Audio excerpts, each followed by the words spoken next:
Atenção, emissoras de TV, eu tenho aqui em mãos o próximo roteiro da sua novela de época. Contatos aqui embaixo.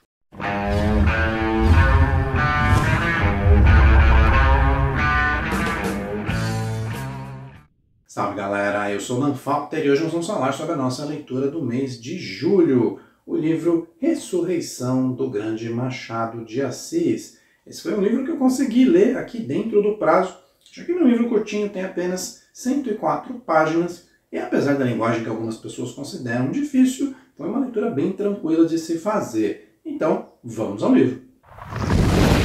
Ressurreição é o primeiro livro de Machado de Assis. Ele foi publicado lá no final do século XVIII, 1872, quando o Machado tinha 44 anos. É isso mesmo, a minha idade. E se você pensar naquela época, escritores publicavam muito cedo, até porque eles morriam de tuberculose aos 30 anos. Então, não era incomum caras de 18, 20 anos já terem várias obras publicadas.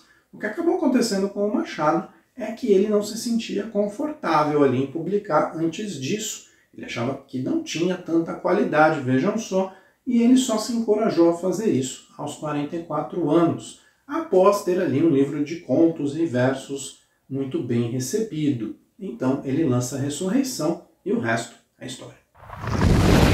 Eu brinquei com vocês que esse livro vai ser um ótimo roteiro de novela das 6, porque, claro, ele se passa ali em outra época, uma época mais antiga, mais colonial, e ele vai tratar basicamente de romances. É isso mesmo, ele vai mostrar ali a vida cotidiana de algumas pessoas da cidade do Rio de Janeiro, do final do século XVIII, mais especificamente do romance entre Félix e Lívia e dos personagens que orbitam em torno deles. Mas antes de continuar, vou pedir para você já deixar aquele like nesse vídeo, porque isso é muito importante no impulsionamento desse canal. Quando você deixa o seu like, o YouTube fica sabendo que esse vídeo é legal e ele manda esse vídeo para mais gente. Eu estou com o plano aí de chegar nos 1000 inscritos, esse é um número mágico do YouTube, mas eu estou ali meio preso nos 700. Então eu preciso, é lógico, do seu like para impulsionar esse vídeo. E caso você ainda não seja inscrito, não seja inscrita, aproveita e faz a sua inscrição aqui embaixo. Assim você me ajuda a chegar nesses 1000. Ah, mas você já deixou seu like, já é inscrito, mas você quer me ajudar de outro jeito? Fácil, você pode me ajudar comprando aí os meus livros ou divulgando a minha obra por aí. E o livro que eu trago hoje para mostrar para vocês, que eu acho que tem mais a ver ali com essa obra em questão, é um poema de guerra. Porque aqui a gente também vai tratar de um romance ali entre Gustavo e Júlia, um romance que vai ter que passar por muitas dificuldades para acontecer, ou não, já que ele precisa sobreviver a uma guerra civil que acontece na nossa cidade de São Paulo, ou seja, em pleno Brasil. Ficou curioso? Ficou curiosa? Links aqui embaixo para você pegar o seu lá na Amazon. Mas se você preferir uma edição física lindona como essa daqui, tem meu e-mail lá embaixo. Eu mando o livro para você, autografado e com marcadores. Ressurreição é um livro que tem uma história muito simples, então se aprofundar na sinopse vai acabar fazendo a gente cair nos spoilers. Em vez disso, nós vamos passar pelos personagens dessa obra e eu vou mostrar para vocês como que dá sim para a gente montar a nossa novela usando o núcleo de personagens que está aqui. Começando então, é claro, pelo Félix. O Félix é o nosso personagem principal, ele é um médico, mas na verdade ele é um ex-médico. Já que ele vive lá naquele Rio de Janeiro colonial, ele vive da renda das suas propriedades. Estamos falando de uma época em que havia ainda a escravatura. Então, essa sociedade descrita aqui é a sociedade ali dos brancos ociosos que estavam vivendo de renda. Então, a vida deles se resume a fazer visitas uns aos outros, passeios pelas ruas, pela cidade, ir ao teatro e etc. E o Félix se encaixa muito bem nessa sociedade, salvo o fato de que ele é um homem de 30 e poucos anos, ali de meia idade, e não é casado. Ele é uma espécie de solteirão convicto. Logo no começo do livro a gente vai ver ele chegando ali a uma namorada, a Cecília, e simplesmente terminando com ela sem muita cerimônia.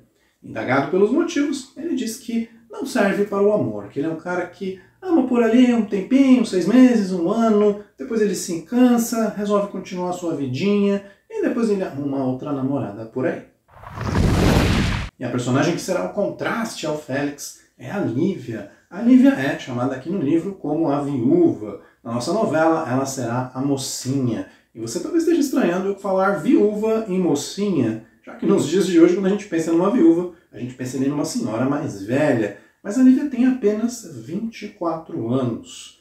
E temos que pensar aqui, outra vez, na época em que o livro se passa. Final do século XVIII. Uma mulher de 24 anos como a Lívia já havia sido casada, já perdera o marido, e ela tem inclusive um filhinho, o Luís, que tem 5 anos. Ou seja, ela foi mãe aos 19.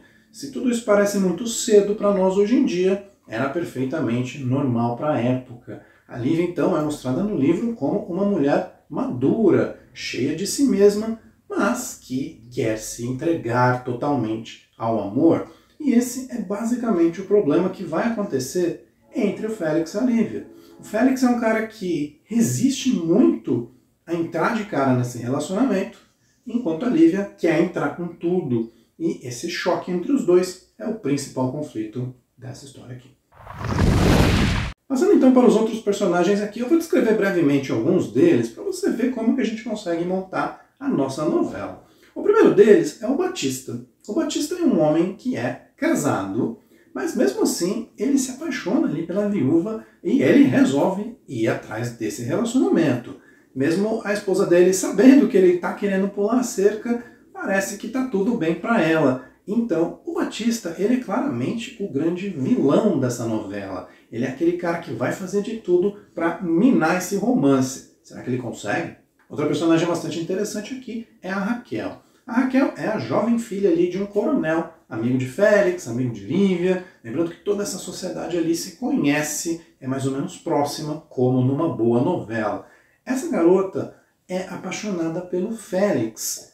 E ela acaba sendo uma vilã de oportunidade na história, já que ela não quer ser vilã, mas os atos dela acabam influenciando sim no relacionamento entre o Félix e a Lívia. Ela é uma moça muito jovem, o Félix enxerga ela como uma criança, mas as coisas podem mudar no andamento do livro. Outra personagem que aparece um pouquinho nesse livro, e poderia ser bastante usada nessa novela, é a Cecília. A Cecília é aquela mulher que eu comentei lá no começo, que leva ali um fora do Félix, mas ela aparece mais pra frente na história, numa situação bastante tragicômica, coisa que normalmente funciona em novelas de época. Essas novelas costumam ter bastante romance, bastante intriga e várias ali cenas mais cômicas, mais engraçadinhas, e a Cecília serviria muito bem para fazer parte desse alívio cômico. Outro personagem que ajudaria bastante nesse enredo é o Moreirinha. O Moreirinha é ali um rapaz que está procurando uma namorada. Então ele é visto ali pelas festas, ele está sempre tentando se engajar com alguém. E ele acaba se engajando com a Cecília, a personagem que eu comentei um pouquinho antes. O Moreirinha tem duas outras características que ajudam ele a fazer um ótimo papel nessa novela. Uma delas é que ele é o fofoqueiro. Sim, essas novelas sempre ficam muito boas quando tem um personagem que fica fazendo aquele leva e traz. Ele sabe exatamente que móveis fulano comprou, quem casou com quem, qual é a nova roupa de ciclana, etc. E para deixar a coisa um pouquinho mais interessante, esse personagem está pobre, o que nessa sociedade é quase um crime. Outra vez voltamos ali ao final do século XVIII. Hoje em dia ser pobre é quase mérito, né? As pessoas, inclusive, que têm um pouquinho mais de dinheiro, elas escondem isso, elas fingem que são mais pobres, porque ser rico se tornou ali uma espécie de vilania nos tempos de hoje. Naquela época era o contrário. Se você não fosse rico o suficiente para participar da sociedade, você estava fora. Então, ele é um cara ali que orbita fazendo muita fofoca e que precisa segurar as pontas, senão ele está fora. Outro personagem que a gente vê muito em novelas e que vai aparecer aqui é o Viana. O Viana é o irmão de Cecília e ele é o cara ali responsável por juntar o casal. Ele é o cara que faz o Félix ir ali naquela festa, naqueles lugares onde ele vai encontrar com a Lívia e fazendo isso começar o romance entre eles. Machado de Assis, como a maioria das pessoas sabe, é um cara bastante irônico e ele gosta de tratar o Viana aqui pelo termo parasita. Ou seja, o Viana é aquele cara que vive na borda, na saia de outras pessoas. Ele suga ali um pouquinho da irmã, ele suga um pouquinho do médico e ele percebe que juntar esses dois vai dar para ele ali uma vida plena, uma vida tranquila, e é isso que ele quer. Ele é o parasita. Finalizando aqui a nossa listinha de personagens, temos o Menezes. O Menezes é um advogado. amigo ali do Félix, e que no começo da história eles acabam se encontrando, e ele comenta que sofreu ali uma desilusão amorosa, ele foi traído, e ele acha que ele nunca mais vai amar ninguém. O Félix acaba consolando o rapaz, dizendo para ele que não tem problema, já já você vai encontrar um outro amor. E ele acaba encontrando sim, já que ele se apaixona por Lívia. E você deve estar pensando assim, poxa, mas que belo amigo é esse que vai tentar pegar a namorada do outro? O problema é que ele não faz ideia das intenções do Félix, ele não faz ideia se existe ou não um namoro entre esses dois. Então ele entra como um vilão de oportunidade aqui, e claro, ele também vai ajudar essa história e a nossa novela a se mover ali até o final tão desejado. Como você pode ver, esse é um livro que vai tratar basicamente desse tipo de intriga. É para muitas pessoas um romance de costume, mas uma análise um pouquinho mais elaborada vai mostrar que esse livro já flerta com o realismo que Machado de Assis tanto ficou famoso por fazer. Ele não vai deixar as coisas muito cor-de-rosa. Então, apesar de eu brincar com vocês que temos sim um roteiro para fazer uma novela, as coisas aqui são analisadas com um pouquinho mais de profundidade. Esse livro é para muitas pessoas um romance mais psicológico, porque ele vai mostrar ali como cada pessoa reage a esses amores, a essas decepções, a essas coisas que podem acontecer com todos nós. Então ele acaba sendo ali um livro muito mais psicológico e muito menos um livro de intriga. Então não se engane, quando você pega Machado de Assis, sempre vão haver muitas camadas para você explorar. Então eu mostrei para vocês, de forma bastante breve aqui, essa primeira e essa segunda camada. Mas claro, quanto mais você entender de literatura, quanto mais você gostar de estudar os livros que você está lendo, mais você pode descobrir. E isso é o legal de Machado de Assis. Tem sempre mais coisas para você investigar. Passando então para as nossas notas, e começando pela nota técnica, eu quero comentar aqui uma curiosidade bastante interessante, que foi encontrar duas expressões que hoje não são consideradas cultas, não são consideradas corretas na língua portuguesa. Na página 76, Machado de Assis narra a ação de um personagem usando a frase "entrou para dentro". E hoje em dia, claro, nós sabemos que isso se trata de um pleonasmo. Outro acontecimento desse pleonasmo acontece por duas vezes ou mais. Eu lembro de duas, pelo menos uma delas está na página 84, quando Machado de Assis narra ambos eles. Então é bastante interessante a gente pensar na linguagem utilizada nesse livro, já que muitas pessoas falam Machado de Assis é muito difícil, é muito rebuscado. Na verdade, Machado de Assis não tem nada de rebuscado. O que acaba acontecendo é que a linguagem que foi usada naquela época modificou muito para a linguagem que nós temos hoje. Então, Machado de Assis não escrevia difícil de propósito, pelo contrário. Ele era um cara bastante popular, vamos dizer assim, na sua linguagem de época. Então, julgar Machado de Assis como alguém rebuscado é um erro bastante ingênuo. E fica aí essa curiosidade em relação a essas expressões que hoje em dia seriam consideradas erros de gramática. É claro que estamos falando de Machado de Assis, talvez o maior escritor da nossa língua, e estamos falando do primeiro livro dele, que é sim muito bom. Mas, se você for pensar, é o primeiro livro do autor, e não é o auge dele. Então, apesar de, é claro, ser um livro muito bom, eu acho que essa nota técnica tem que refletir a época. Então, para os dias de hoje, é uma obra que seria superior à maioria das coisas que são lançadas. Infelizmente, as pessoas hoje não têm o trabalho e o cuidado que essas pessoas tinham naquela época. Então, os livros de hoje raramente vão conseguir um nível técnico desse daqui. Mas, levando em consideração a época, a nota técnica que eu vou dar para Ressurreição é 4. Romances de costume, de época, não costumam ser ali o meu prato favorito, mas Machado de Assis consegue dar um certo clima irônico e psicológico a esse livro que faz com que você goste da história mesmo assim. É a mesma coisa que acontece com a Jane Austen, por exemplo.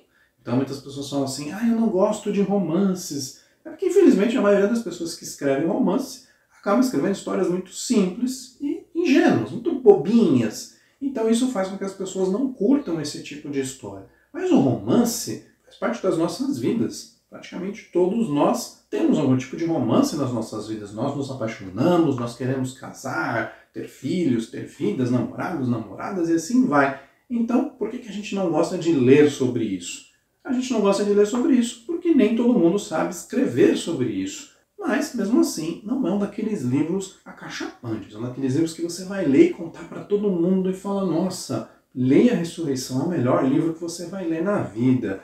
É um livro bastante bom, é um livro de estreia muito acima do que a estreia da maioria dos escritores, e foi uma leitura bastante prazerosa, sim. Eu não tive essa dificuldade com a língua que muitas pessoas dizem ter, mas temos que dizer aqui que eu não sou mais um cara de 13, 14 anos que está recebendo esse livro para ler na escola. Eu já sou um cara de meia idade, que se formou em letras e que escreve. Então é claro que existe aí uma diferença entre a minha visão e a visão dessas pessoas. Então para mim foi até tranquilo, não tive grandes problemas para entender. E mesmo uma outra palavra que eu não conhecia, eu peguei tranquilamente pelo contexto. Somando-se tudo isso, foi uma leitura bastante agradável sim. E por isso, Ressurreição vai ganhar uma nota 4. Que, se você é bom de matemática, você já notou que a nota total, a nota que eu vou dar para a Ressurreição, é a nota 4. É isso aí, galera. A leitura do mês concluída.